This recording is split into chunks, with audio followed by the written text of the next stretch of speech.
Good morning everyone. आज पढ़ते हैं हम माधव निदान पर टीका है। वही सीक्वेंस है अपना टीका, टीकाकार और काल। पहली टीका है जो माधव निदान पे लिखी थी वो है मधुकोश टीका। वो दो जनों ने लिखी थी, विजय रक्षित ने लिखी थी अस्मरी प्रकरण तक, और उसके बाद में लिखी थी अस्मरी प्रकरण के बाद में श्री कर्णदत्त ने, और इनका काल है 12वीं सदी। ठीक है, अब इसको याद कैसे करना है वो मैं आपको बताता हूँ। माधव निदान पर लिखी थी तो इसका नाम मधुकोश टीका है, तो मधु से और माधव निदान से, तो ऐसे याद रह जाएगा कि ये टीका किस पे लिखी थी, माधव निदान पर। कौन सी टीका है, मधुकोश टीका। वो लिखी थी विजय रक्षित और श्रीकंठन ने। अब इसको याद कैसे करना है, जो व्यक्ति विजय पा लेता है, जो व्यक्ति विजय पा लेता है वो गदगद हो जाता है, और जब उसकी विजय हो जाती है किसी भी क्षेत्र में तो उसके कंठ से आवाज नहीं निकलती है। तो ठीक है, इसको ऐसे याद रखना है कि जो व्यक्ति विजय पा लेता है उसके कंठ से आवाज नहीं निकलती है। तो इस दोनों टीकाकार इस टीका की याद हो जाएंगे। ठीक है, दूसरी टीका है आत्म दर्पण, जो लिखी थी वाचस्पति ने। उनका काल है 14वीं सदी। अब इसको याद कैसे करना है, जो इसको याद करना है एमडी का आतंक।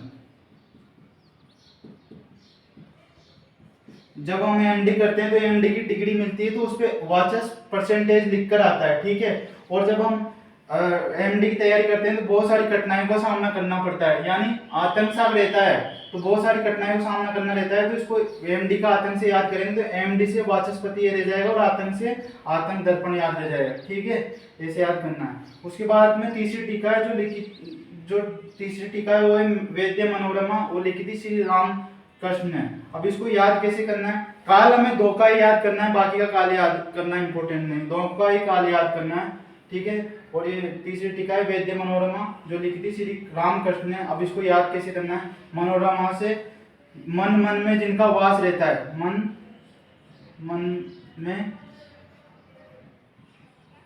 जिनका वास रहता है वो कौन रहते हैं, श्री राम और कृष्ण भगवान। ठीक है, ऐसे याद करना है इसको। चौथी टीका है रोग विनिश्चय, जो लिखी थी नरसिंह कविराज ने। ठीक है, अब इसको याद कैसे करना है, इसको विनिश्चय और नरसिंह भगवान थे, उनका एक भक्त था, उसका नाम था प्रहलाद, और प्रहलाद ने निश्चय किया था कि नरसिंह भगवान की उत्पत्ति किससे हुई थी, लाइट के खंभे से। तो नरसिंह का जो भक्त था प्रहलाद, उसने निश्चय किया था कि इस लाइट के खंभे में नरसिंह भगवान है। ठीक है, तो निश्चय किया था तो विनिश्चय, तो रोग विनिश्चय टीका किसने लिखी थी, नरसिंह कविराज ने। ऐसे इसको याद रखना है। ठीक है, उसके बाद में जो ये चार टीकाएं जो माधव निदान पे लिखी थी वो संस्कृत में लिखी थी। जो चार टीका है वो माधव निदान पे लिखी थी वो संस्कृत में लिखी, और बाकी जो टीका है ये हिंदी टीका है। पांचवी टीका है सर्वांग सुंदरी, जो लिखी थी लाल चंद्र वैद्य ने। ठीक है, और मैंने आपको अष्टांग हृदय में बताया था सर्वांग सुंदरा,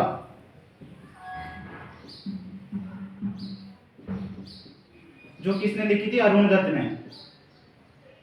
ठीक है, और यहाँ पर कौन सी है, सर्वांग सुंदरी, और जो लिखी थी लालचंद ने। अब इसको याद कैसे करना है, जो जिसकी शादी होती है उसको लाल कपड़े पहनाते हैं, लाल कपड़ों में वो अच्छी लगती है, तो जो दुल्हन बनती है दुल्हन से याद करना है इसको। जो दुल्हन बनती है उसको लाल कपड़े पहनाते हैं तो सुंदर लगती है, तो इससे याद हो जाएगा सर्वांग सुंदरी, जो लिखी थी लालचंद्र वैद्य ने। और सर्वांग सुंदरा ये लिखी थी वाग्भट पर, यह अष्टांग हृदय पर।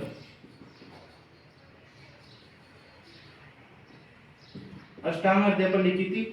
और अरुण दत्त कैसे याद कराया था मैंने, जब शाम को जब सूर्य ढलता है तो कैसा रहता है, अरुण का लाल कलर का रहता है। ठीक है, उसके बाद में आती है विद्योतनी व्याख्या, जो लिखी थी सुदर्शन शास्त्री ने। अब इसको याद कैसे करते हैं हम, विद्युतनी से याद रखेंगे विद्युत, और विद्युत की क्या करते हैं हम, दर्शन।